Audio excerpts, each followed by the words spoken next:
기도하겠습니다.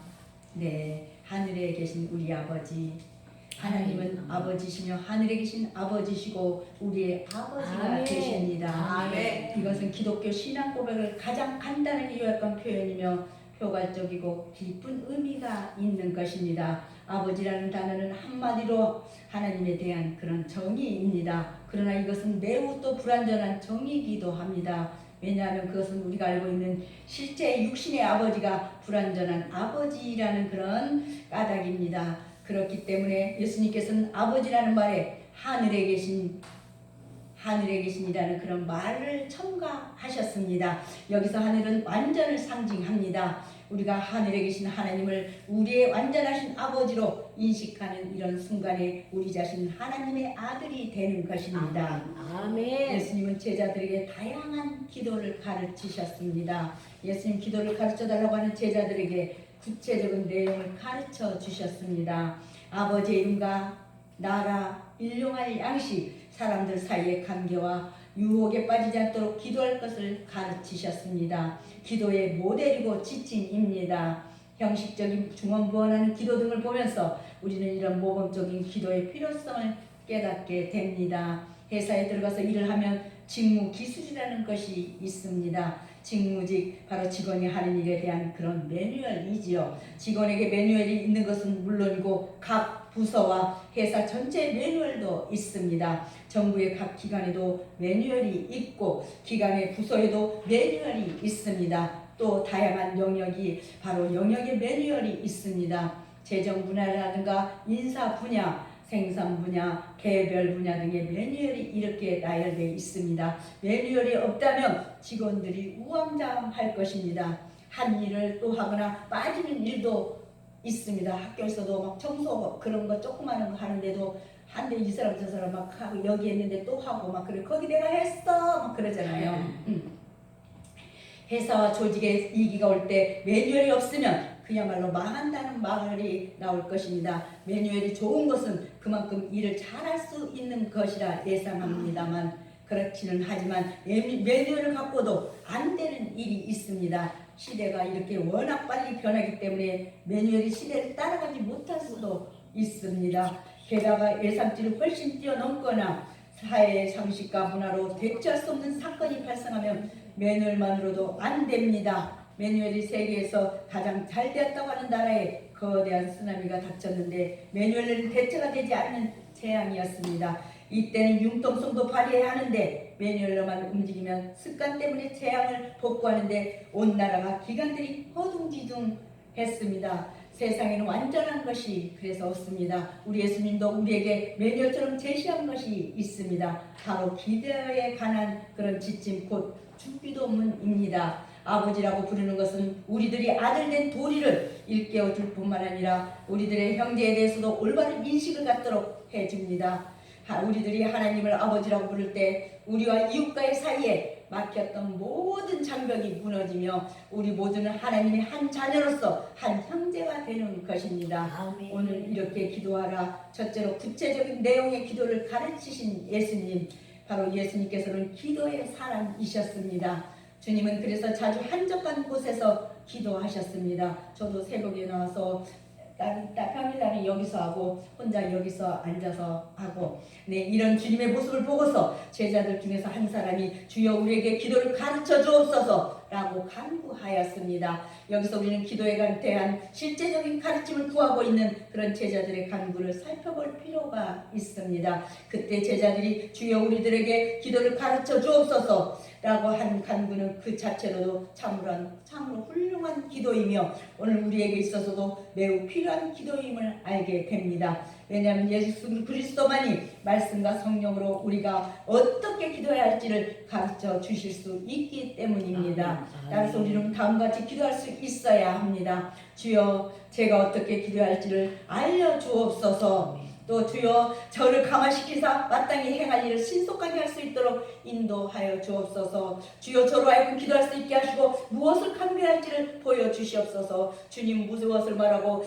무엇을 말해야 할지 또 오늘도 가르쳐 주옵소서라고 기도해야 합니다. 예수님은 이렇게 기도하는 시간을 가졌었습니다. 예수님 혼자만의 조용한 시간에 기도하셨다고 합니다. 복음서를 보면 예수님이 새벽에 아직 받기도 전에 기도하러 가셨다고 마가복음 1장 35절에는 기록하고 있습니다. 또 예수님은 한적한 곳으로 가서 기도하셨습니다. 사람이 북적북적대지 않고 번거롭지 않는 곳, 하나님과 단둘이 대할 수 있는 곳을 찾아가셨다는 것입니다. 일을 할 때는 사람을 만나야 하지만 일하기 전에 하나님을 먼저 만나야 합니다. 기도를 마친 예수님께 제자 중 한 사람이 와서 요청을 합니다. 주여, 요한이 자기 제자들에게 어떤 내용으로 기도하라고 가르쳐줬는지를 성경에서 찾을 수 없다고 말을 합니다. 하지만 요한의 기도를 가르쳤다는 사실만큼은 기록되어 있습니다. 세례 요한이 천국이 가까웠다며 회개를 어헤치고 회개에 합당한 열매를 맺으라고 선포했지만 요한이 가르친 바로 기도의 내용이 무엇인지 구체적으로 성경에 기록되어 있지는 않습니다. 하지만 예수님은 제자들에게 이렇게 기도하라며 구체적인 기도의 내용을 가르쳐 주십니다. 예수님이 제자들에게 기도의 지침을 주셨습니다. 어찌 보면 기도의 매뉴얼입니다. 예수님이 가르치신 기도는 기도의 내용과 신학이 집약되어 있습니다. 우리가 기도하고 싶으면 주기도문을 중심으로 기도하도록 예수님이 도우셨습니다. 기도의 대상은 창조주 하나님이십니다. 아멘. 그래서 먼저 아버지라는 서두를 통해 기도의 대상을 분명히 합니다. 그리고 이름이 거룩히 여김을 받으시오며라고 하나님께 대한 찬양과 영광의 기도를 드립니다. 또 나라가 임하시오며라고 하나님을 합법적인 왕으로 인정합니다. 이처럼 기도의 첫 요소는 하나님께 대한 경배입니다. 아멘. 두 번째로 아버지의 이름과 나라를 가르치신 예수님. 예수 그리스도께서는 제자들에게 산상설교에서 가르치신 것 바로 하늘에 계신 우리 아버지여와 같이 똑같은 기도를 이번에도 말씀해 주셨습니다. 물론 마태복음과 누가복음에 기록된 주님이 가르쳐 주신 기도는 약간의 차이점들이 있습니다. 그러나 그 차이점들은 그렇게 중요한 것이 아닙니다. 왜냐하면 두 복음서에 기록된 주님이 가르쳐 주신 기도는 본질적으로 같은 것이기 때문입니다. 오히려 주님은 이 같은 반복적인 가르침을 통해서 기도의 바른 정형과 기도자가 간구해야 할 바른 기도 내용을 깨우치고자 하셨던 것입니다. 따라서 우리는 주님께 가르쳐 주신 기도문 그 자체를 우리의 기도의 한 형태로 취할 수 있어야 하며 더 나아가 주기도문에서 제시한 기도의 모범적 방법을 따라서 하나님께 진지한 간구를 자주 할 수 있어야 합니다. 진정 하나님의 존재를 믿고 또 그분이 당신을 찾는 자에게 아멘. 상 주신다는 사실 믿는 아멘. 자는 히브리서 11장 6절 믿음이 없이는 어떻게 해요? 기쁘시게 못하나요? 네, 기도해야 합니다. 하나님과 인격적인 대화를 할 수 있는 기도를 하지 않는 영혼은 항상 세상과 사악한 대화를 할 수밖에 없는 것입니다.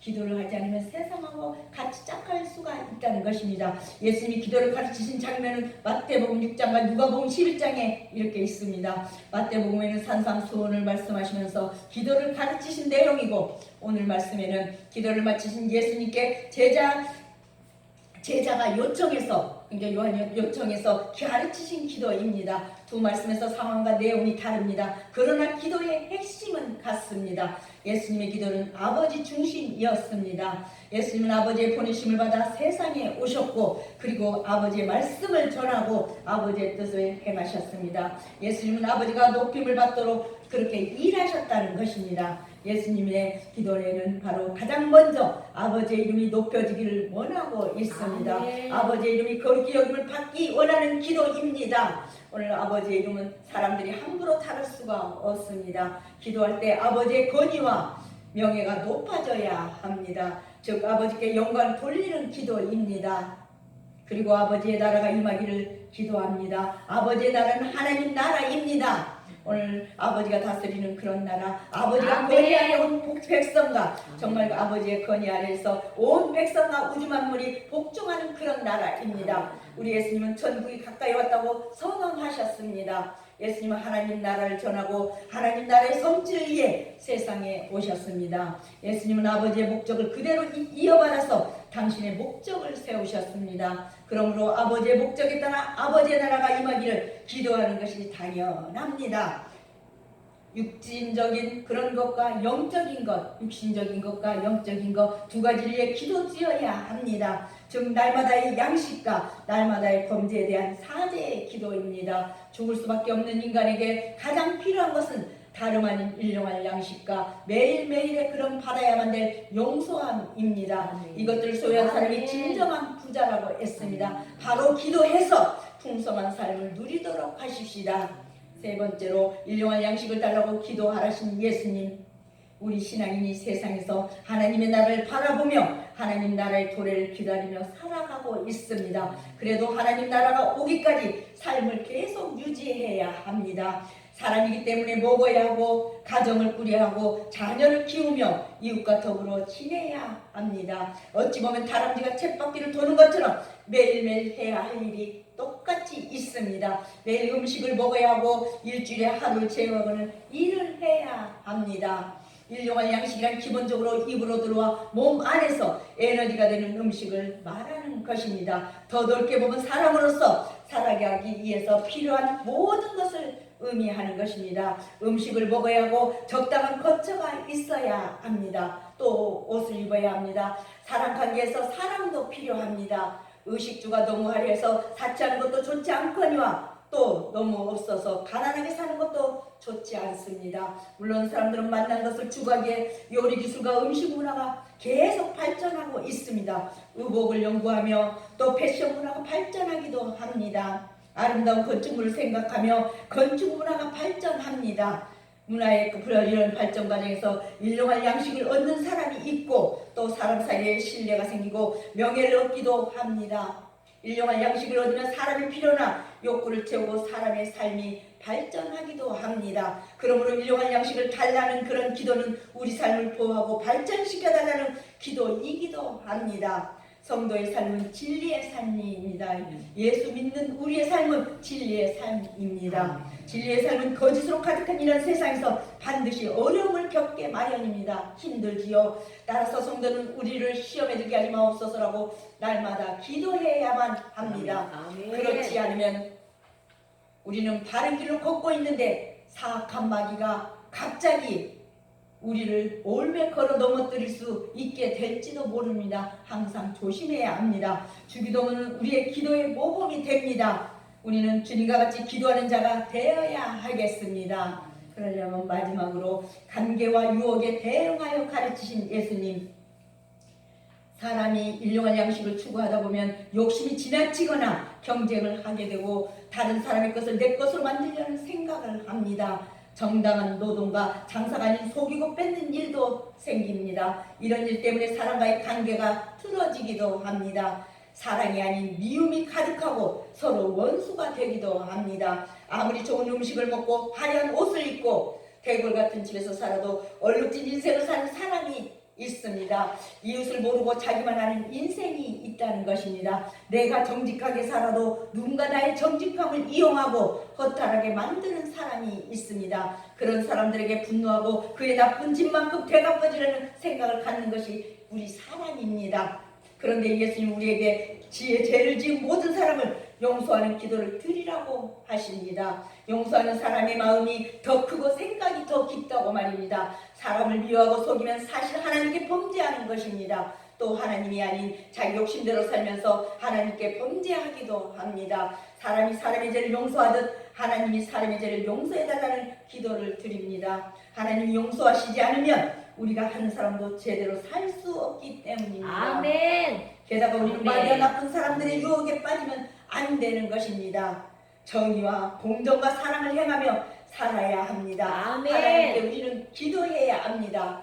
그러므로 결국 우리는 성령의 능력을 힘음으로 내가 안 되는 거예요. 성령의 능력을 힘음으로 이 세상에서 평안히 살게 되고 저 하늘에서도 행복할 수가 있게 됩니다. 따라서 우리는 무엇보다도 성령을 강구해야 합니다. 그때 하늘에 계신 우리 아버지께서는 자상한 부모가 배고픈 자녀에게 음식을 주는 것보다도 더욱 즐거운 마음으로 구하는 모든 자들에게 기꺼이 이 모든 영적 축복을 허락해 주실 것입니다. 이런 약속을 믿음으로 구하고 의심치 않는 이들에게 주어진 특권이라고 할 수 있습니다. 히브리서 11장 6절은 믿음이 없이는 하나님을 기쁘시게 하지 못하나니 하나님께 나아가는 자는 반드시 그가 되신 것과 또한 그가 자기를 찾는 자들에게 상 주시는 이심을 아멘. 어떻게 믿어야 할지니라고 기록되어 있습니다. 그러므로 우리는 기도할 때 불안해하거나